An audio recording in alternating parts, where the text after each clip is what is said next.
Newton's third law states, "For every action, there is an equal and opposite reaction." A similar principle is this: as you sow, so you shall reap.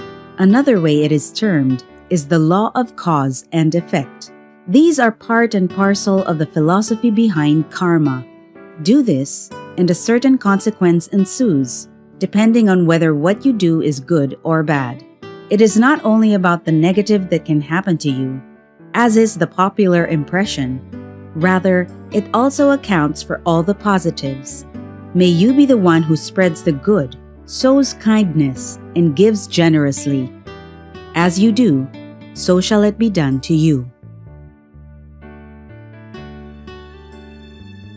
Psalms 126 verses 5 to 6 is for me the most important teaching or gospel in the Bible. It talks about actions, and I would like you to join me in further exploring this beautiful biblical teaching.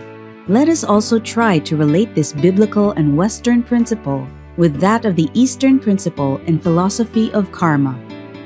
When I learned about the teachings of the biblical laws of sowing and reaping and karma, I stopped blaming myself, other people, the times, the government, the community, the country, the world, my religion, and God. In the process, I became more accepting of whatever is happening around me. As a result, I started to attract blessings from time, nature, and God.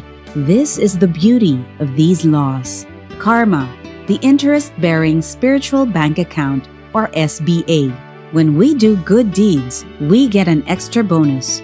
The same thing happens when we do not so good things. We get the return plus interest. I would say that it is much better to have karmic accounts with either things or nature than to have them with human beings. To have karmic accounts or bondages with people is more difficult and complicated as it involves relationships.